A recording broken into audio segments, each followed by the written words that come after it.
What's up, YouTube? Deaddraw here. Just got back from Winnipeg Regionals, and I got 3rd place. Very happy. I was playing Trickstars. Really happy. Got my invite to Nats, so I guess I'll be able to see you guys at Nats. Before we get into the deck profile, I want to just give a few shout-outs. First off, I want to give Ethan a shout-out. Honestly, without you, man, like, none of this would be possible. You've helped me out so much in the past, few months I've been back into the game, so really big shout-out to you, man. You've let me roll so many cards, so thanks. Second shout out is Nick. You've supported me all throughout. You gave me good hype and good motivation during the day of regionals, especially after my loss. So, thank you very much. I need to give a shout out to Jason. Jason, you lent me your dice. I won almost every dice roll today, so that was a really big factor. So thank you, man. Also big shout out to Jason. To Evan. Evan lent me a lot of cards. You traded me the whole Trickstar deck, and you're willing to get rid of it, and I topped with it, so I really do appreciate that. And then just everyone in SYA, man, like, thank you so much. It's awesome. All that kind of stuff. Collector's Lane, thank you very much. You guys hold our locals. You make this all possible for us. We get together, and that's how we all met. And just everyone in Saskatoon who plays Yu-Gi-Oh! Everyone in Saskatchewan, and everyone in Winnipeg, all the stores in Winnipeg and all that. And then last but not least, I want to give a big shout out to Jordan. You've helped me out so much this year. I definitely want to be able to play Yu-Gi-Oh! But yeah, so I got this beautiful mat and this beautiful deck box. I love this deck box. I think it's very fitting for Trickstars. It's just amazing. So let's get into this deck profile, though. Trickstar's lineup is standard: 3 Cantina, 3 Licorice, and the 1 Lily Bell. Sometimes you want to play her at a 2, but until this deck gets hit, probably won't play her at 2. And then we played 1 Honest, because Honest this card's really just really good and catches people off guard, and then you side it out most of the time, and then they're always going to be expecting an Honest. 2 Eater of Millions, this card is just too good, and it can't be Kaiju because it can't be tributed, so just really good. And then for the main part of the deck, I guess, hand traps. So 3 Ash, 3 Ghost Ogre. This card is nutty, actually. I almost sometimes would rather see this than Ash, honestly. Really good. And then probably the MVP, Droll and Lock. This card's broken. Even if you don't get the Droll and Ring card off, they search one thing, especially against your Draco. They go Duality, and then you use Droll, and it's just they end their turn. They literally this is the new Maxi. This ends turns. So yeah. And then for the last 2 hand traps, I played 11 instead of the standard 9, and I threw in 2 more effect Wheeler. I think this card's just really good. Yes, it is a bad against your Draco, but it just sided out, and it ends up not being that big of a deal. Spells, 3 Light Stage, obvious. 3 Terraforming, obvious. 3 Scapegoat, because this card's this nutty. You bring out so many boards. Most Trickstar players will play this. 2 Desires. I hate playing 2 of these. I don't want to ever see 2.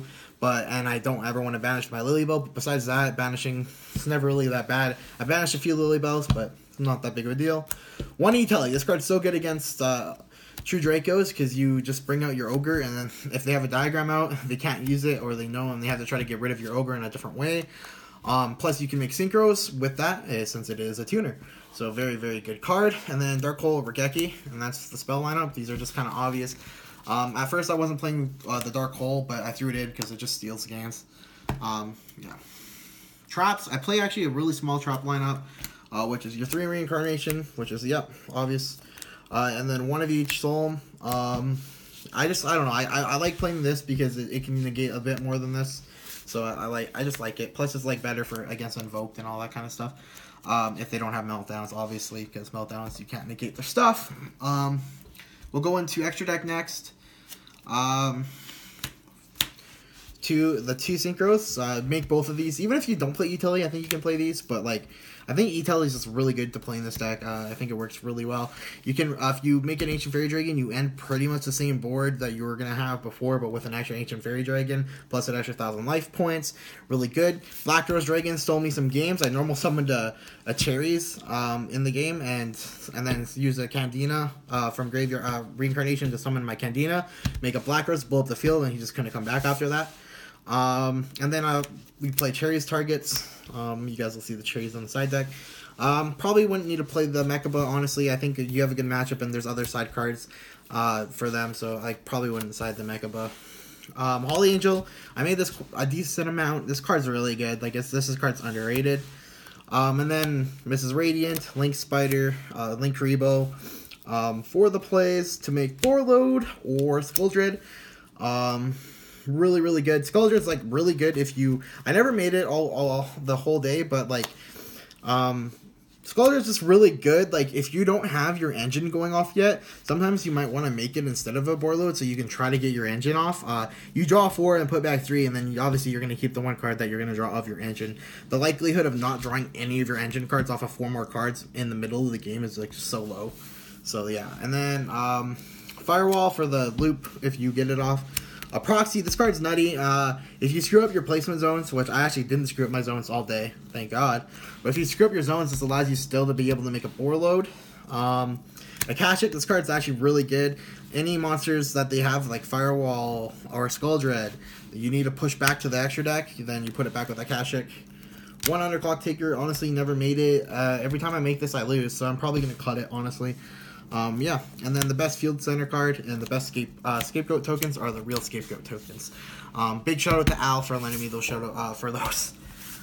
Scapegoat tokens. Thank you, man. And side deck. Side deck is honestly perfected, besides like 1 or 2 things. But 2 Kaiju. Obvious, I play 2 different ones because if I see them both in a duel, I want to make one and then crash, not crash, but run over instead of crashing. So, yeah. 2 Lancia, Invoked matchup, pretty much. Maybe Dinos if you shotgun it, but I don't really like it against Dinos. But yeah. 3 Cherries, because Cherries are really, really, really good. I think this card is like, if you have extra deck space, play this card. This card's too good not to play. So yeah. 2 Cosmic Cyclones, pretty standard, really good. And then probably the MVP of the side deck, which would be Called by the Grave. This card is just broken, honestly. This card is just so good. Even though like it might not allow me to do my Ash or my Ogre next turn, this is just keeping my plays going. I kind of want to fit these in the main deck, to be honest. I might take out the Veilers for these. I don't know yet. But we'll kind of see how that goes. I think it'd be worth it, though. And then the last 3 cards on my side, which would be 3-day Barrier. If you play Pendulums, this, like, you make this. And yeah, so, like, actually, I want to give another shout out to Josh. Josh helped me make the side deck, actually. He told me to throw in the 3rd Called by the Grave and a 3rd D-Barrier to take on my anti-spell fragrances. And honestly, this was like a really good call because I think Called by the Grave is like really good. And his logic behind that was if I'm going to beat Pen Magicians anyway, by the turn, like if I activate this and then I go next, I'll probably just win next turn anyway, because I deal enough damage and attack with enough damage, it's just going to be game. So really big shout out for that play.